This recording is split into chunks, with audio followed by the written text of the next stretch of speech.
So this is a highly important video if you do not want to look like a fool on the internet. If you're a new user to Linux, or if you're doing any kind of development stuff, or even if you're using Mac OS, frankly, there are some basic terminology that in my time on the internet, I have realized that people serially misuse some basic concepts. So I want to make them clear, specifically about the terminal.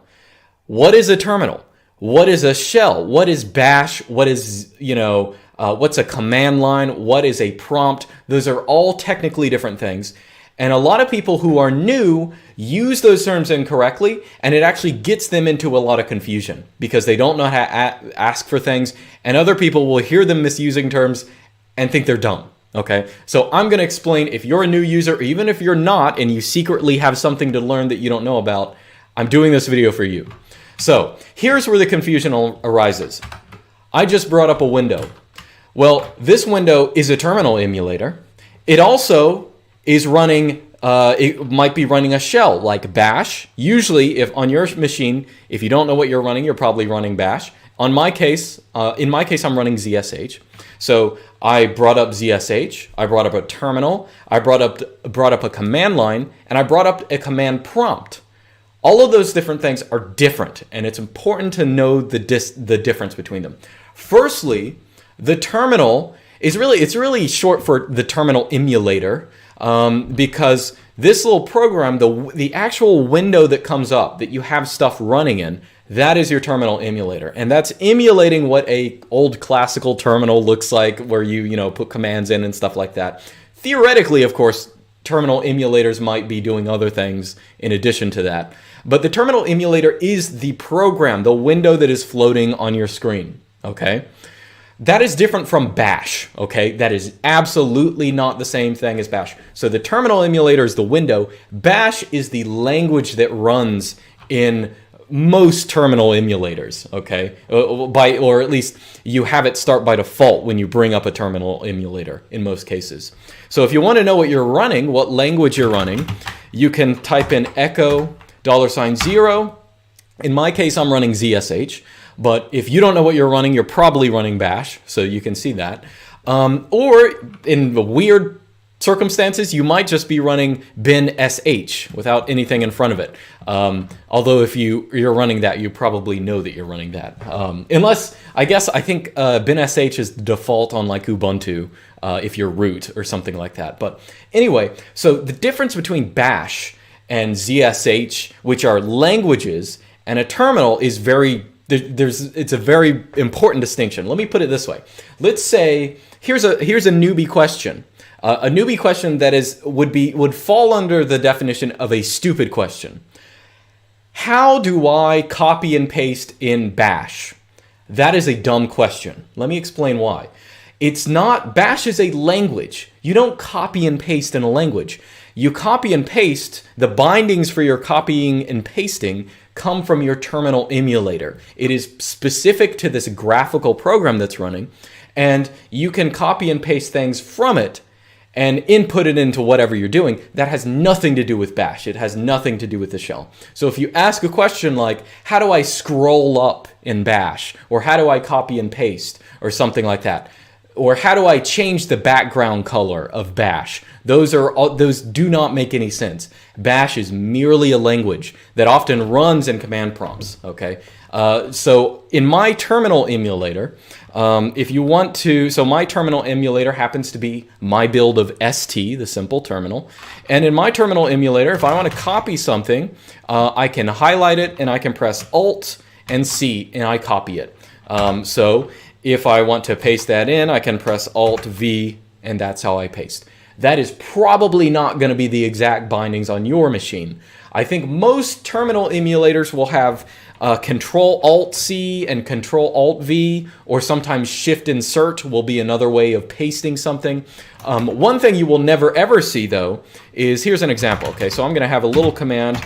So sleep 5 and echo LMAO. So that's going to sleep, wait for 5 seconds, and then print LMAO.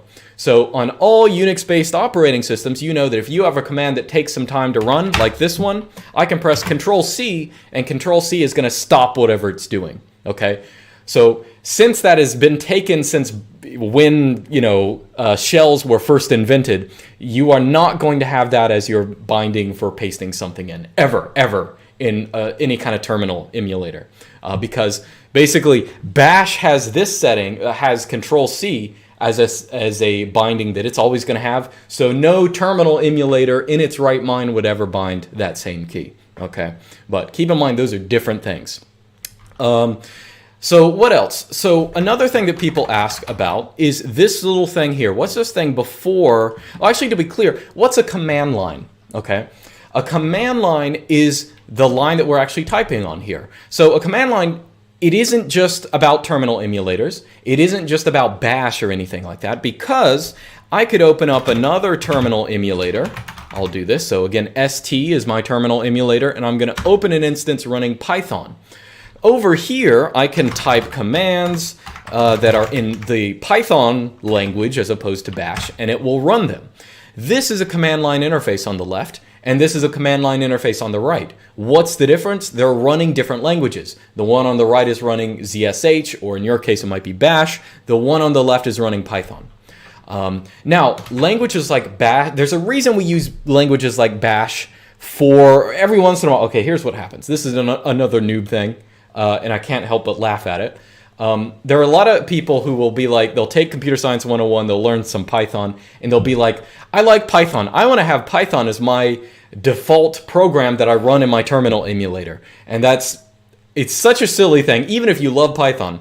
Languages like bash, shell, which is the original, bash adds some stuff on, and ZSH adds some more stuff on there. Those are kind of language. I'm not going to go into it that much in this video, but those are languages that are uniquely built to be very nice and terse for a command line interface. Python is really a language that is supposed to be written in a file and then you run it all as one thing in a script. It is not as efficient at getting things done on the command line. Specifically, Python, to put functions in functions, it's a huge pain, but piping on the command line is a much easier thing. Either way, we'll talk about that in another video. Let's keep it to the basics. So anyway, both this and Python have a command line interface. Another question you might want to have, what is this thing here? This little color stuff with my name in it. This is just, it goes by different names. You can just call it a prompt sometimes. And it's merely decorative, although sometimes people will have information in it depending on what kind of shell you have. But this is something specific to each one of your shells. So what happens is when you install an operating system, when you open bash, bash is going to look at a config file for all the information that it's going to run at the very beginning. So it knows what kind of configuration you want. And one of the things you can change is this little prompt here. Now, it's sometimes called a PS1.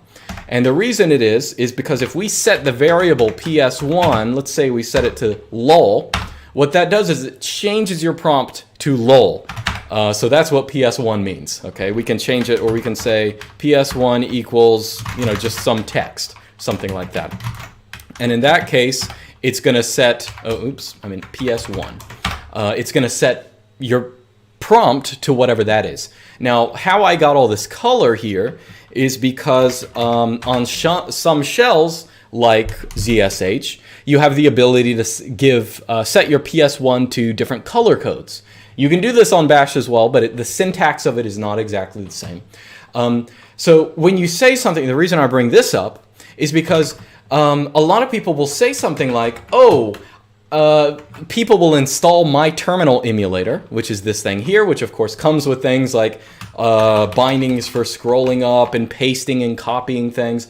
But one thing it does not have is this prompt, because prompts are always built into shells, and in your shells configuration file, that is where you set what your prompt is going to be. You just say it, make my PS1 look like that. So a lot of people will install my terminal emulator and ask me, Luke, I installed your terminal, but it doesn't look like that. And they're talking about this thing here. That's not how, that has literally nothing to do with the terminal emulator whatsoever. These prompts are set in shells like bash, And if you want to look how to change them, look up how do I change my bash prompt. It actually is a sort of complicated syntax. They even have bash prompt generators you can look up, but it has nothing to do with the terminal emulator. So anyway, that's in general the confusions that people have. That is, mostly it's a failure to distinguish the language that runs in a terminal emulator from the terminal emulator itself. Terminal emulators can run lots of different things. They can even run, let's say I run LF, which is a file manager. They can run lots of different things that are not command prompts that run a specific language like bash or shell or ZSH or anything like that. So when you have problems, I'm doing this video just so you know how to ask about them. Don't say funny things like, oh, how do I don't know, again, copy and paste in bash, scroll up in bash. Those have nothing to do with bash. Anyway, so hopefully you learned something. If you're a noob, or even if you're a veteran user who's been using words incorrectly for years and it's total cringe, hopefully you learned something. That's about it for today. I will see you guys next time.